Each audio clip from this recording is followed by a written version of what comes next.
అమ్మవారికి పక్వాన్నములతో పాటు ఫలాలు మొదలైనవి కూడా సమర్పించాలి. ఇక్కడ ముఖ్యంగా పాటించవలసిన నియమం ఏమిటి అంటే, అమ్మవారిని కలశస్థాపన చేసినా, విగ్రహంగా పెట్టినా, పటంగా పెట్టినప్పటికీ కూడా గుర్తుపెట్టుకోవాల్సిన విషయం, అది ప్రతిష్టాపన అంటూ జరిగిన తర్వాత అమ్మ సూక్ష్మమైన దివ్య రూపంతో సంచరిస్తూ ఉంటుంది, అక్కడే ఉంటుంది అనే స్పృహ మాత్రం ఉండాలి. నమ్మకం లేనిది పూజ ఎలాగూ చేయడు, కానీ నమ్మి పూజించిన స్పృహ మాత్రం ఉండాలి. అమ్మవారు అక్కడ ఉన్నారు, అమ్మవారు మన ఇంట్లో ఉన్నారు, అమ్మవారి సన్నిధిలో మనం ఉన్నాము అనే స్పృహ ఉన్నప్పుడు ఎలా మెలగాలో తెలుస్తున్నప్పుడు. అందుకు వాక్కులో పారుష్యం ఉండరాదు, అంటే కఠినంగా మాట్లాడరాదు, కోపము మొదలైనవి ఉండరాదు.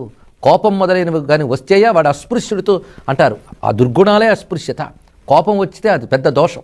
అది కోపం కానీ, కఠినంగా మాట్లాడడం కానీ, చిరాకు పడడం కానీ అమ్మవారి ఆరాధనలో నిషేధములు ఇవన్నీ కూడా.